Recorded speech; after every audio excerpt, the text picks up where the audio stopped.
Hello, Kevin. Hi. Hello. Oh my gosh. It's so good, Kevin, to have this conversation. And we've had so many unrecorded conversations. And I wish we would have recorded some of them. It's like, oh, maybe someone was recording us, and we could get those files from the government or something. I feel like moving Um, forward, we just need to anytime we're together, we just need to record yeah, it. yeah. Because there's Just something good will come out of it. just press play and let it happen. Yeah, I'm Dr. Mike Simmons, Shadow Mike, and I'm a soul initiator and shadow work coach. So when I think about shadow work, it's not this massive umbrella term. It is. Well, let's just start. It is a massive umbrella term. The way I see it is initiatory. Shadow work initiates you into the next phase of life. Whatever that phase of life is, shadow work is the work you do to move across the threshold from the life that you've had into the life that you want, which isn't always smooth. It's rarely smooth. It's just required. You have to step through it. Life is requiring it of you if you want to be whole and continue evolving and living and not just surviving, then you'll have to step across that threshold. And that's what I do. I journey with people through that portal, through that liminal space, and into what's next. Uh, oh, that's so good. So good. Yeah. Tell me about you. Who are you? Who's Kevin Martin? I help gay men work from the spot of shame into a space of self-love. So helping them to identify essentially that there's never been anything wrong with them, um, but to assess and to discover like how the messages they've been exposed to, the perspectives that have been thrust onto them that weren't themselves or their own, how that has impacted their own way that they see themselves over time. Um, Helping to arrive at a spot of respecting the path that has been here, but also seeing that shame isn't going to get us to, like you said, that next transitionary standpoint or to that next level that we're looking for. And so it's the work that I do is helping gay men first to name the shame itself, to see that that's been this driving force throughout most of their life. Um, and then understanding the hidden messages underneath that. Um, and then diligently, safely replacing those messages with newer ones that are of their own perspective that helps them to step into that self-love space. So yeah, kind of the journey that I think of it is starting at a spot of shame, moving into a space of self-love.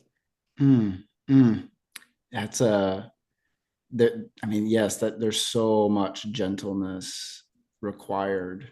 Um, Well, we could go into all of that, but shadow work and non-monogamy.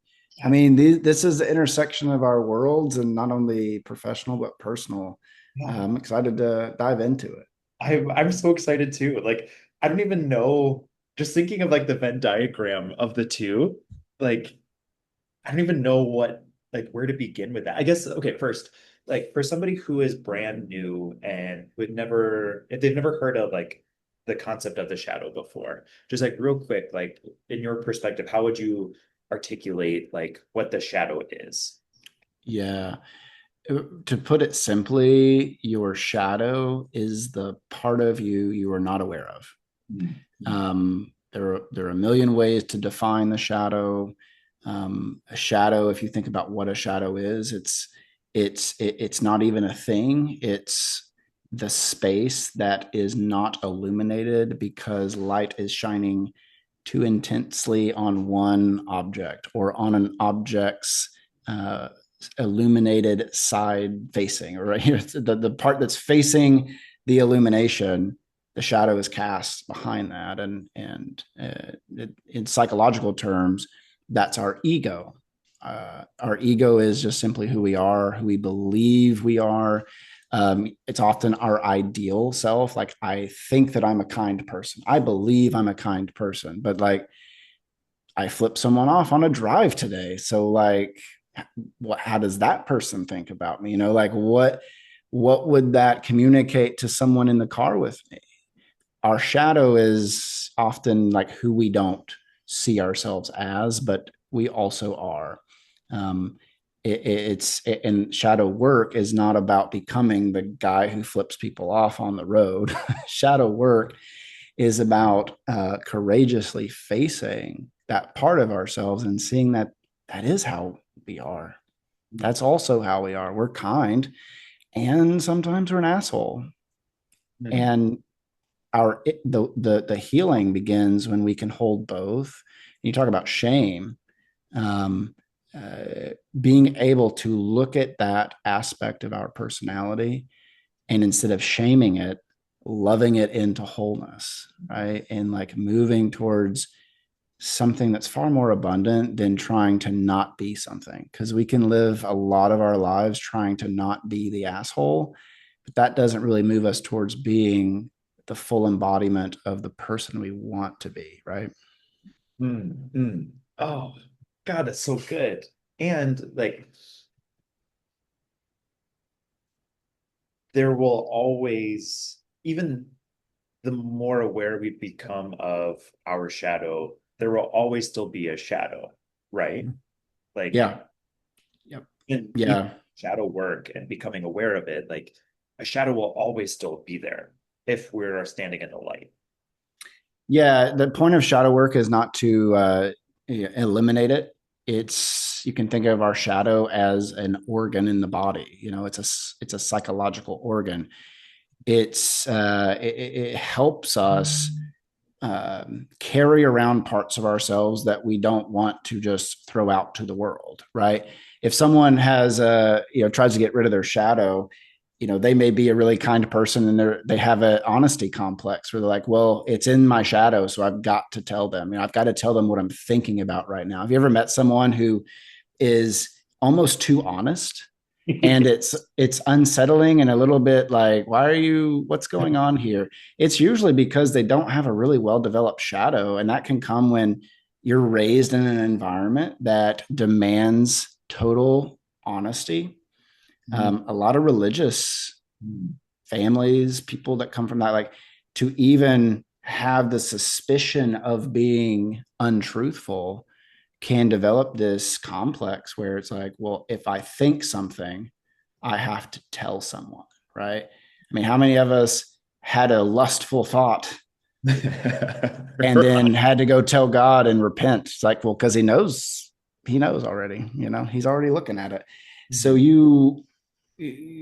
shadow is helpful for carrying the stuff that we don't need. It's not going to be helpful in this context, but we still can be in relationship with it. We can still know what it is, and we have access to it, right? When you leave your workplace, you can pull that part of yourself out and share it with those that you've developed trust and intimacy with. But you're not going to share that with your coworker who's going to be like, what the actual fuck are you talking about right now? Mhm. Yeah. Oh God, that's so good.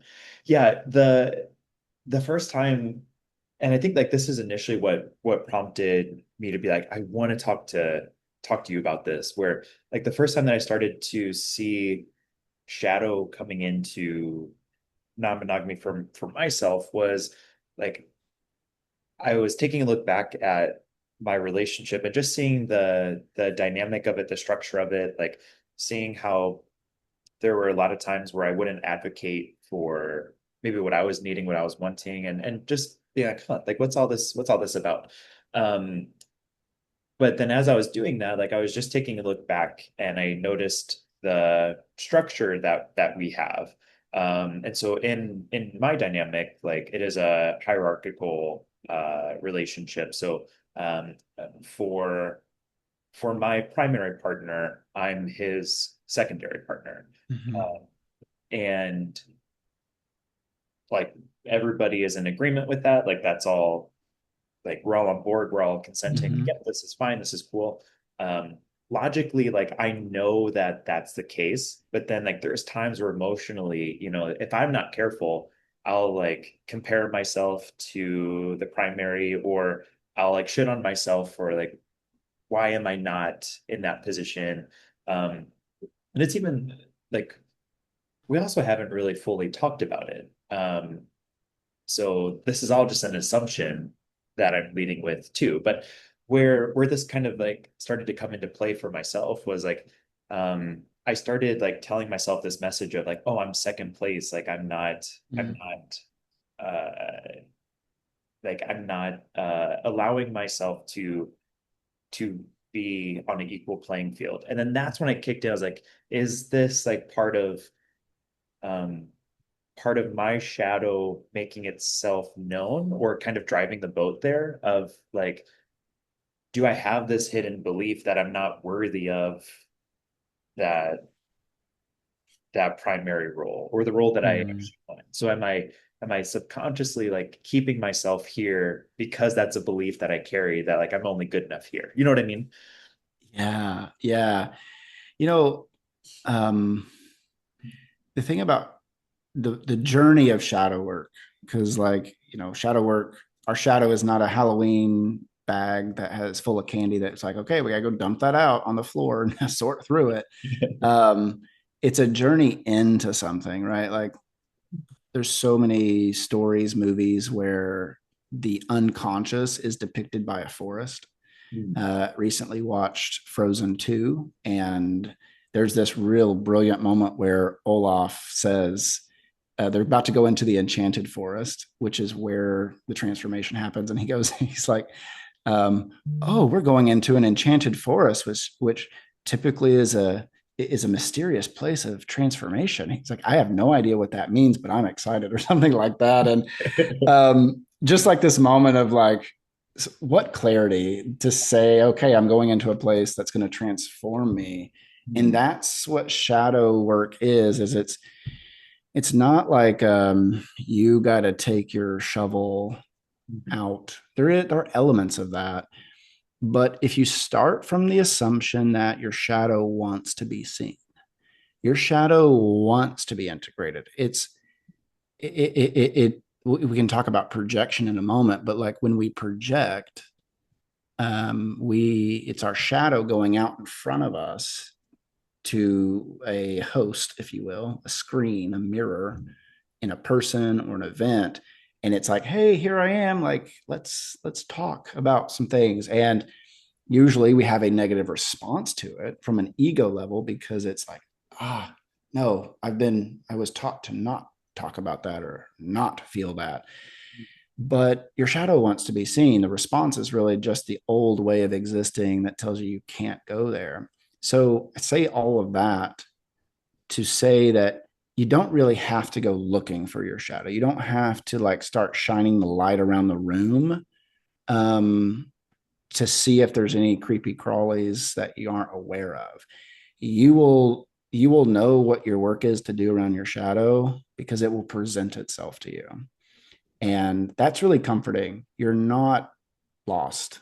Your shadow is going to find you, which can feel really terrible, but it actually doesn't have to if you just start from the assumption that what you thought was going to be. This is Joseph Campbell. He has a quote. He says, what we thought was an abomination, we find a God.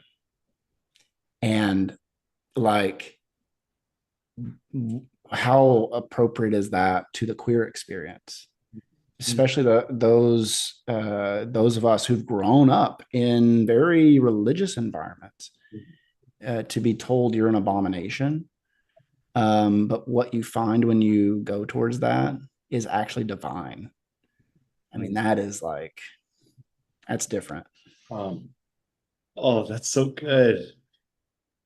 That's so good. And just how freeing of knowing that, of knowing that like there isn't anything we actively have to do, like other than to just notice and just become present and mindful of our experiences, of how we respond to things, of what activates something within us, because it's all indications of, yeah, like you said, what's trying to make itself known. Yeah. Yeah. Yeah. I'm curious, Kevin, like when it comes to you've been doing non-monogamy for a minute. I I did a 3 month mission trip to non-monogamy, I guess you could, or 3 year mission trip to non-monogamy. I think I might go back, but I'm currently just like on furlough. I'm using a lot of metaphors here. Okay. Okay. So, when like for you, uh, what has this done for you? What has non-monogamy brought forward in you that um, would have simply gone unnoticed, unchecked if you were committed to forcing a monogamous point? Because obviously monogamy is the gold standards on the collective level. So when you aren't monogamous, you are deviating from the collective norms. What have you discovered about yourself and your desires, both sexually, relationally, as you've gone towards non-monogamy? Yeah. Oh, what a good question. Yeah, for me, it has definitely forced the deepest and closest relationship with myself that I ever had. Like when I when I started in non-monogamy, which wasn't something I was even aware of at the time. Like I didn't have the language for it. I didn't really fully understand it. Like, and honestly, if I knew what it was, I probably wouldn't have chose it at that time. But it just happened. Um, I would have thought back then that it would have taught me, about uh, more connection, more like I don't know, more people, just moreness. But in the reality of it, like it has brought me so much closer to myself than I like ever really would have anticipated. Um, because like non-monogamy, the practice of it just has this way of bringing the shadow here too, of like raising in every single thing that we were insecure about. Like we have no choice but to face it within non-monogamy. Like your biggest fears, your biggest worries, like it all just bubbles right up to the surface. And yeah, like it that has made itself known to me. But then it has given me a lot of freedom and choice to check in with myself on what I feel about this thing. So like um, when partners would want to play with other people and they would ask like if I want to be involved or what do I want to know about that experience.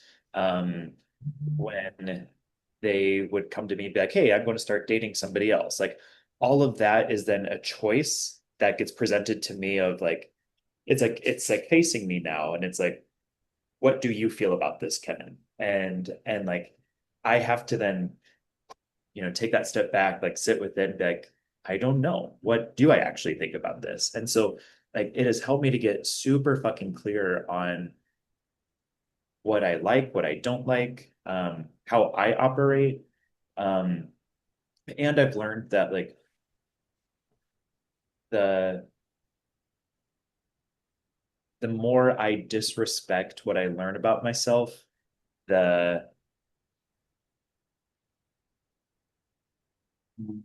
more disconnection I have from myself and other people. So flipping that around, like the more that I respect what is just actually genuinely true to me, um, that's when I become like the best partner that I can be. And so like for instance, like one of the biggest things that I've learned is like especially in the gay world, like one of the first introductions to non-monogamy is open relationships and often is just sex. And so, just modalities that we tend to have available for that are going to Grindr or Sniffies or like these hookup apps, or people you've chatted with on Instagram, and then having a play date together, and then like that being that. Um, and that works really well for a lot of people. But like the more that I've done that, I'm just like, this just isn't fulfilling. This isn't what I want. Mhm. So it's helped me become clear of like, oh, I really am like an emotional person. So that pathway isn't necessarily going to be for me. Even though there are times where I want that to be, or that's the pathway that works for my partner. So I feel like I should do the same thing. But um, like the more that we're presented with those opportunities to learn about us, the more we respect that. Like, it's gonna sound so cheesy, but like you're just happier at the end of it because like nothing can really go wrong at that point. Because Yeah. if things don't work out, like, okay, like who you are. Yeah. I love that.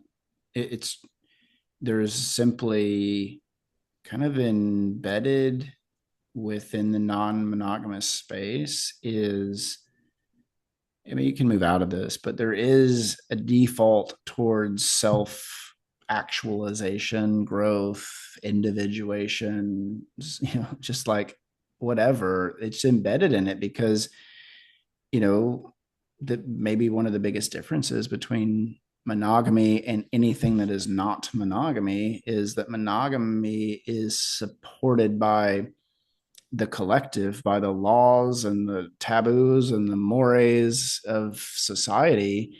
And when you even deviate from that, you are kind of anchored by this collective expectation. But once you choose, create your own adventure, you are now responsible for your own adventure. Mm. And it unfolds and you learn things. You're like, huh, okay, I didn't know that about myself. I didn't know that I wanted that, or I didn't know that I didn't want that. In the monogamous space, you have to work really hard. You have to work really hard in a monogamous relationship to find your own path. I Mm. mean, monogamous people have it really hard, Kevin. I'm joking, tongue in The cheek. title of this Um, episode. yeah, yeah. Monogamy is really, really hard on people.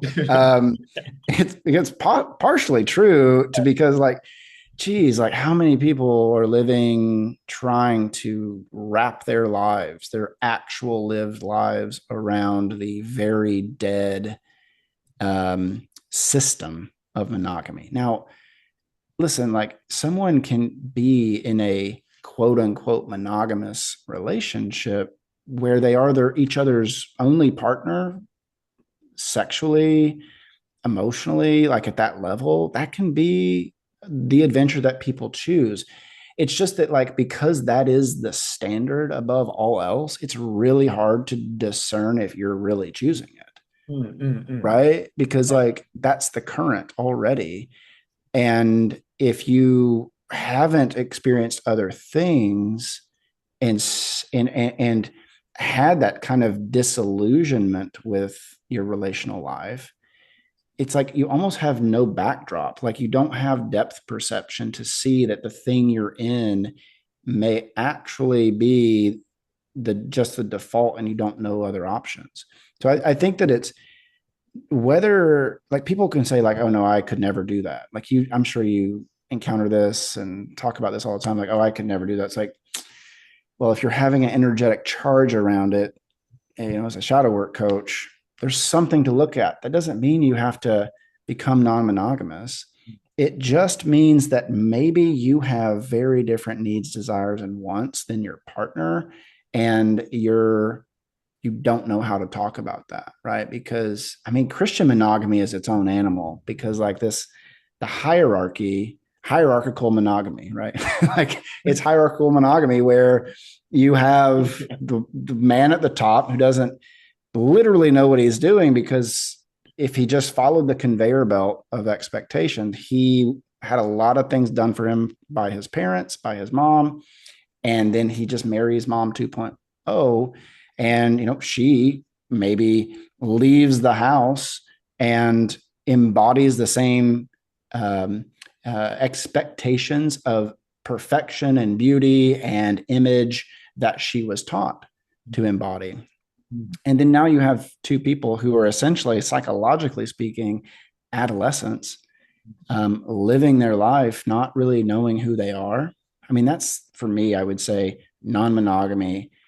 The step into it, the 3 years that I was like, I'm married and I'm dating other people, that experience alone taught me things about myself and the ways that I assumed relationships had to be.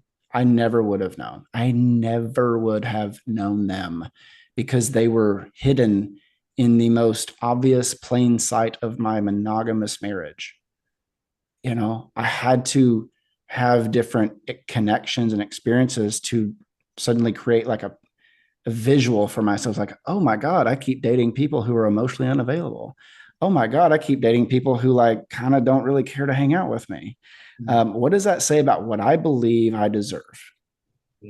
Um, and once you see those patterns, it's like, oh, okay.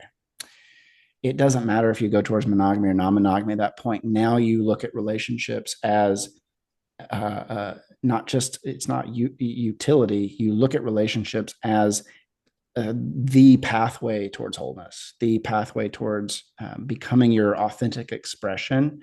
And then you can find the relationships that actually align with who you are, regardless of if it's monogamy, non-monogamy, or this kind of create your own adventure world. Oh gosh. Wow. Yeah. I I think like that's the you said that so well. Like that's the key is like there's no right way to do relationships, like, but just explore the options that are there to then actively be able to choose for you what you're wanting at this point in time, knowing that it very well may change. And just like sexuality too, like sexuality is so much more diverse than we think it is, and especially as we grow and evolve and have just different life experiences and as we age and mature and learn things like we if we're aligned, we're flowing and we're moving through and we're stepping into different things. And Yeah. like, what a gift just to be able to check in with where we're at now.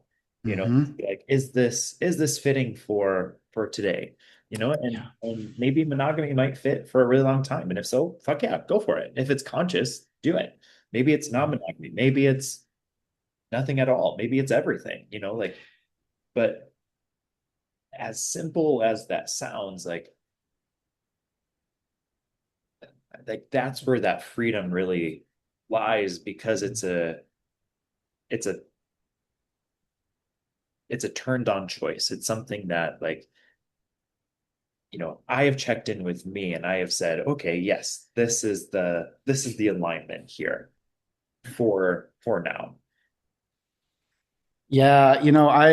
One of the big things I struggle with. I don't struggle with it. I feel pretty resolved around this, but like so much of the language in non-monogamy is defining itself by what it's not versus what it is. And, non-monogamy is not actually a thing. Like I mean, I'm not Kevin and you're not Michael. Like Yeah. you're Kevin and I'm Michael. Like monogamy is a thing that it's not a place, it's a direction, right? Like north is not a place you get to, it's an orientation to where you're going. So monogamy, non-monogamy, relationship anarchy, I mean, there you go, that's a great one. Relationship anarchy, like you're still defining yourself by an orientation to the old thing. And that can be helpful for a time. Like it's like I'm not that. I'm Mhm. separating myself from that. Developmentally, like that's actually really necessary. However, there is a point that will come and you have to listen and honor it when it does come. Like, that doesn't serve me anymore to be not that. uh, it continues to orient me and orbit around the old thing as like I'm not going to go there. But like eventually you have to like be okay with just like not having the labels and then letting like because it's so authentic to you. I mean, there's so many you and I've ranted about the social media of non-monogam like the non-monogamous handles that are out there. And it's like I just am like the how the identity builds up around a relationship structure. Like I'm not from the north. Now I'm from Tennessee originally, so I might say I'm from the south. But when someone says they're from the south, they're not actually saying, that directionally. They're talking about the culture, the space, the environment. And when you are constantly oriented around an ideal, it will not communicate or reverberate back your authentic experience eventually. So you have to be okay with being like, I don't know, like I'm cool with the structures that are available. None of them fully describe me. It's just like how I relate to people, right? Mm. Like this is what I need. And, before we hopped on, I think we were talking about how early on in non-monogamy, it's kind of like grade school. And Yeah. like, oh, you did that. Oh, you shouldn't have done that. That's not a good thing. You're not supposed to do that in non-monogamy, like these like rules. And that's again helpful at a developmental stage. But you have to also include and transcend. This is Richard Rohr. So include and transcend the rules and embody them at an authentic personal level rather than like seeing them as the new covenant that you're supposed to keep, the new rule book that you now have to like, oh no, this is how you're supposed to live. Yeah.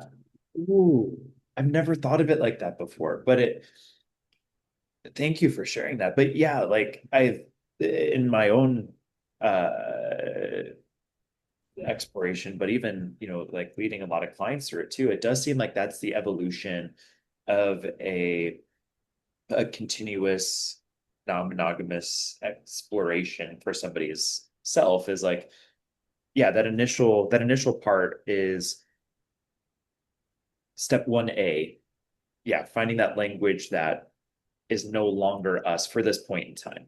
Step 1B, finding that language that does kind of fit. Okay, this is a polyamorous relationship, or this is what this looks like. But then like the evolution of that is it's like, oh, it's actually everything and nothing at the same time. It's what I need it to be for me. And there might not be that language. And in fact, like that's often where I hope a lot of people can end up in that space because it's so humanizing, it's so liberating and freeing, for us to be able to say like, this is what our dynamic is today. It includes these things. It looks like this. These are our rituals. These are our routines. But then tomorrow it might be totally different. Like just what a permissive and liberating way to love somebody else, but then to love you at that same time. Yeah, I mean, it really comes in terms of the whole shadow work side of it. Like as you step further into relationships, it's really about unfolding your limiting beliefs around what you think you deserve, what you believe about relationships. And as you uncover all of that stuff that tends to distort and contort how you show up, you also get to know what it is that you want, what you require in relationships. And one of the big things I've had to own in my journey is that like I require a lot of spaciousness. Like Hmm. I require ample time alone.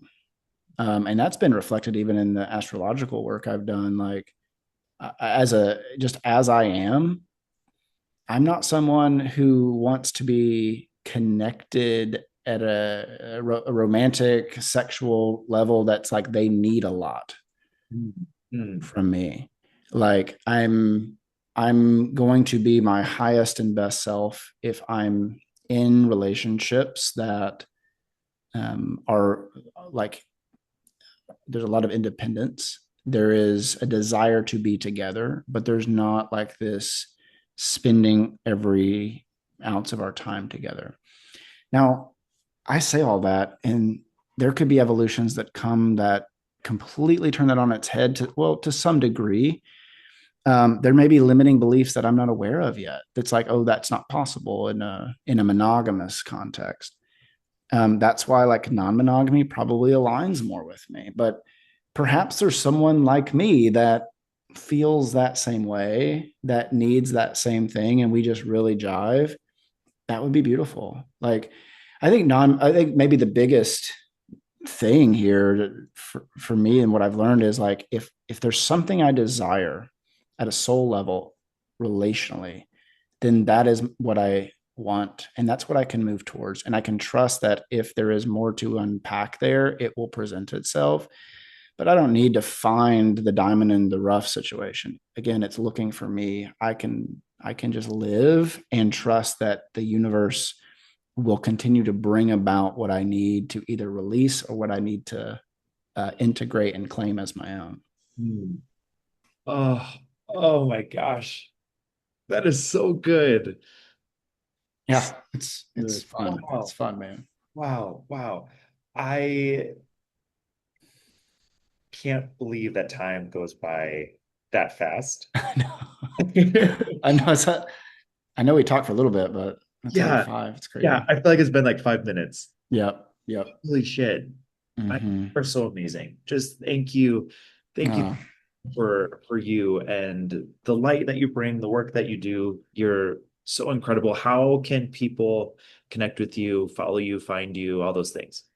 yeah. So I'm at shadowmike.com and you can find my YouTube channel, my podcast, as well as my Substack all there. I also have a separate column called on the Pathos platform, which is kind of an intersection of spirituality and anything. Like there's a lot of different writers there, but there's a lot in the progressive Christianity side of things, which I wouldn't consider myself a Christian by any means at this point. But the Christian myth, the symbols, the images are really important, and they're part of how my unconscious speaks to me. And I think it's where I come alive is reimagining those images and symbols. So I write for that column as well.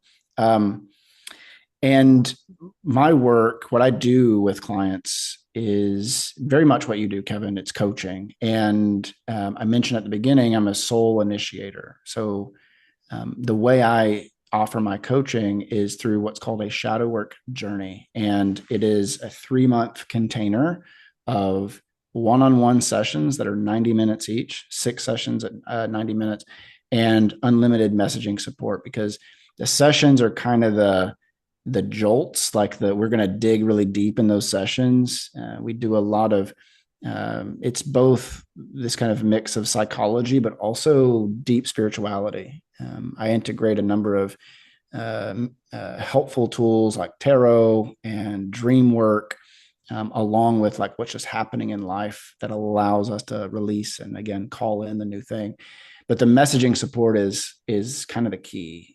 When people lean into that, that's where the juice is because your shadow presents itself usually when it's not expecting to be seen by the coach. So let's capture it in that moment. Yeah. So you can find that at shadowmike.com/journeys and connect with me there. We'll do a mapping call and talk about what is life trying to live in you? What are you being initiated into and how can I support you in that journey? So fucking good. Oh my gosh. Oh my goodness. Should we do this again? Oh, let's do it. Let's keep doing it, man. We got a lot to talk about. So Thank you so much. much. So, Yeah. oh my Thanks, gosh. Kevin. Thank you. Yeah. I just adore you. Love you to pieces. Thank you. Yeah. Thank Love you you. so much, Kevin. Yeah, let's do it again soon. Just let me know. Okay. Yeah, I will for Okay. sure.